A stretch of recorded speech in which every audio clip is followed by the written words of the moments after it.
natin. Actually, dun sa video ko, hindi ko nakasama yung LGBTQIA++. Hindi ko nga alam kung bakit. Pero, lahat po ito ay para sa babae lamang. Kaya nga po, ang magiging pangalan po niya ay Microfinance Law for Women. Pero kasama po yung mga LGBT dito sa pwedeng mabagay ito. Yun yung first, no?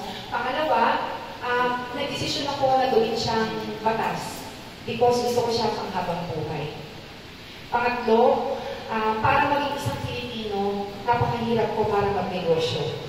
Kailangan meron kang collateral. Kailangan pag nag-loan ka sa bangko, kailangan meron kapalit. At saka grabe yung mga requirements. Ano yung mga kapalit? Yung mga collateral na ginatawag. Titulo ng lupa, kotse, bahay, para makakuha ka ng pera. So, ang gagawin natin dito, walang collateral, mababang interes, at magiging kabuhayan siya. Kumbaga, pwede siyang dagdag puhunan or puhunan sa negosyo.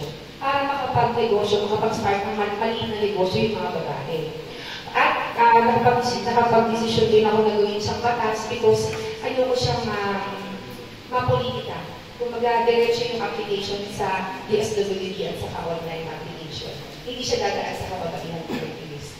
Ako po yung gagawa ng batas, pero hindi na po sa akin dadaan yung pag-release ng pera sa ganyan, yung mga ayuda or whatever, hindi na po. Thank you. Mas maganda po na hindi siya mapolitika kasi magiging batas siya.